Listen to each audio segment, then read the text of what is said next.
Hey everybody, welcome back to the JEMS podcast. I'm recording this live from NAMSP. I'm super excited. This is my first time here, and I was able to connect with my friend here, Jimmy Apple, and we were able to get together, and we're going to discuss his thoughts on some of the offerings that we have coming up at FDIC. So, Jimmy, if there's anybody out there that doesn't know you, you want to introduce yourself.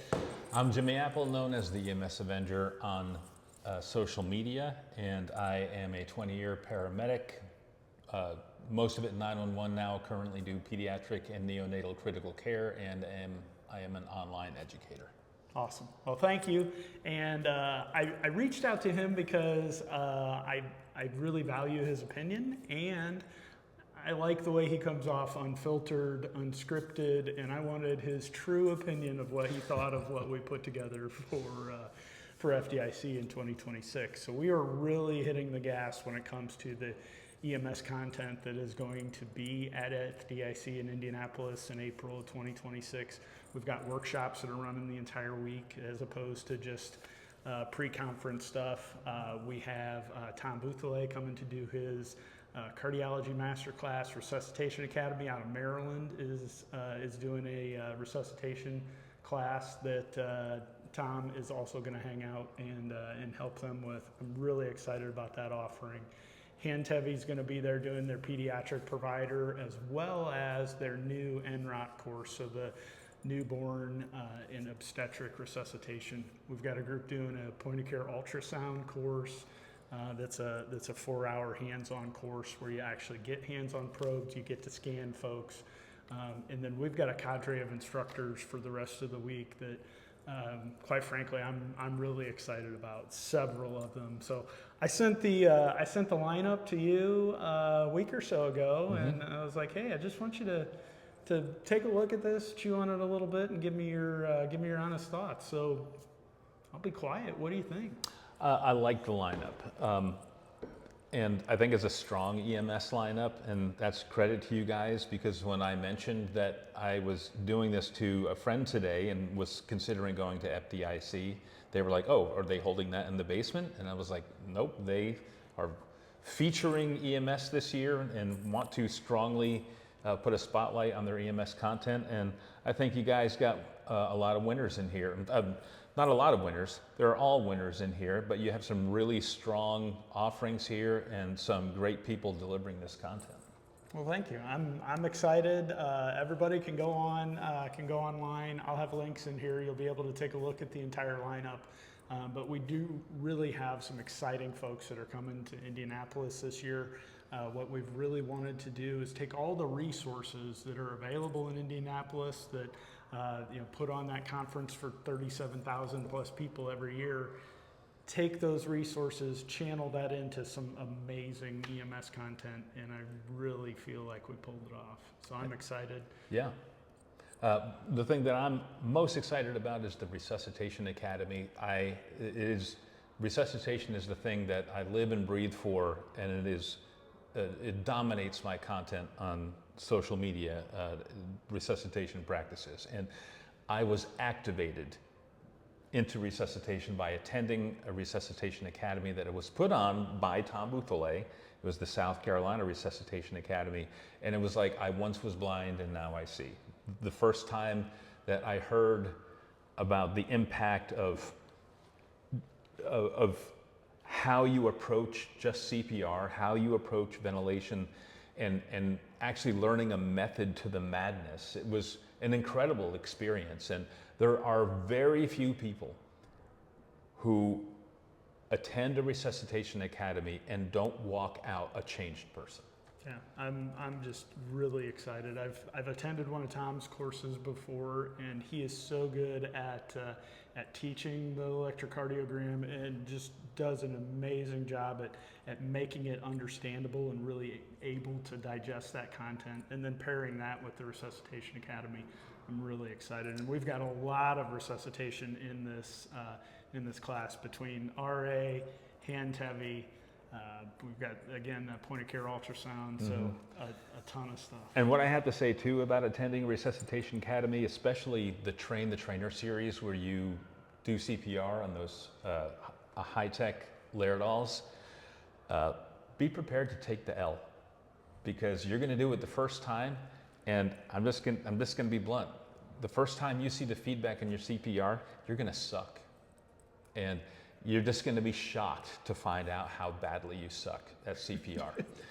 And I say that as somebody who thought they were great at CPR when I went in there, and I was shocked at my performance, and it was so incredible. And I haven't met anyone in there who has seen the feedback and has allowed their pride to get in the way and refused to just humbly receive the feedback on performance. That's what I really like about the Resuscitation Academy, is it's a pride killer.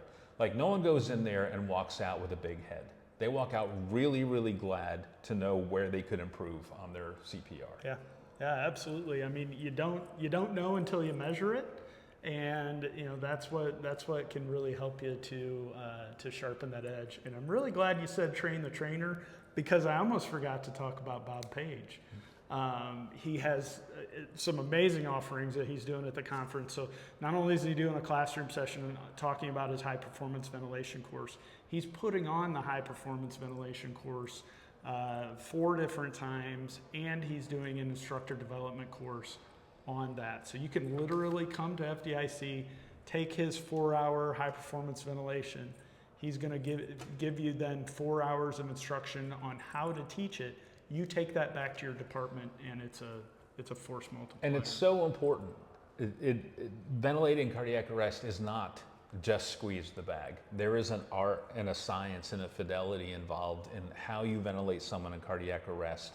And you can greatly improve someone's chances of survival by expert ventilations, or you can really gimp their chances of survival by just squeezing the bag mindlessly. So I think that's a really, really important class. He also is doing a class called the Andragogy of Simulation in EMS, and I have no idea what that means. How adults learn. Okay, great. And that's important. I mean, at not every class, it's important to have classes that actually get into the science of learning. Mm-hmm. And that's not just for instructors. Like, you need to be able to know how best you learn. Some people don't even understand how they learn best. They don't understand that they can maximize their learning by really understanding how they actually learn. So these are important classes. A lot of people kind of like, their eyes glaze over when they see classes like that, and they're like, well, this isn't teaching me about something cool in trauma. I don't think you understand how it improves your performance to learn how you learn. Oh, absolutely, and that's a big part of that class and what he discusses. So, yeah, I'm excited. Again, thank you. I really appreciate you sitting down. I'm going to put you on the spot a little bit. Okay. Because I like being challenged, and we're already planning increasing a lot for 2027. It's funny to think we'd be talking about it already. What did I miss? What did you miss? Well, that's a very interesting question. So,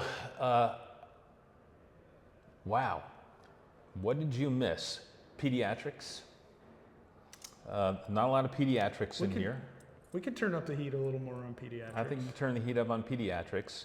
Some OB would be good.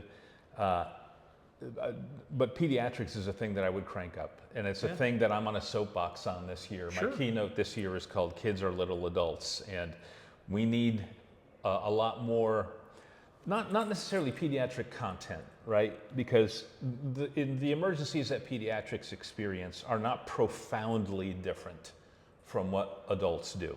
There are some very specific pediatric centered emergencies that are different, such as your like ductal dependent lesions and stuff like that. Sure. But no one's going to very few people are discovering that on a scene, right? Right. So it really just comes down to it really comes down to breaking the dogma of approaching pediatrics, and I think we need more of that content that instills confidence in treating pediatrics.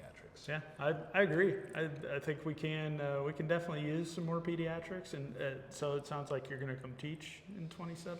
I do have an RSV course that I just finished. Pediatrics. Yeah. Okay. Well, and we do have so kind of a timely topic, maternal deserts. Dr. Eric Yazel is giving a talk on that. So something that is an issue in Indiana. So he's the Indiana EMS Medical Director. It's it's an issue nationwide. There was yeah. a widely publicized press conference with Dr. Oz, who was talking about the robots that they're deploying in these deserts where there's no OBs, you know, to actually perform ultrasounds. In desert, that's not the climate.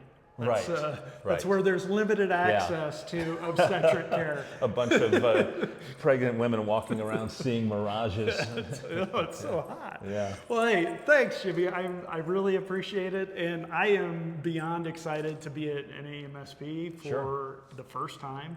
So I'm super excited to be here for the next several days and get to learn what the latest and greatest is. Sure, and I just wanted to give a shout out.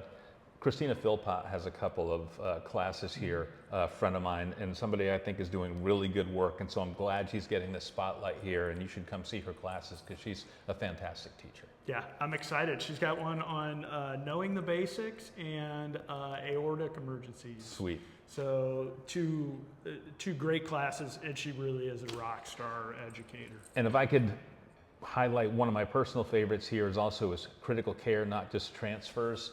Anything that puts a focus on critical care as something that is incorporated into your baseline practice, I am here for it. Yep. We've got a ton of critical care for this year, so I think you're going to get your appetite met for that. Awesome. So, hey, thanks everybody, and Jimmy, thanks. I really appreciate it. Like I said, I like your I value your opinion, and you know, I like that you're unscripted, unfiltered, and we can just sit down and have this conversation. Absolutely, my pleasure. And now I know I gotta have more peds for you. There you go. Yeah. Thanks a lot. Sure.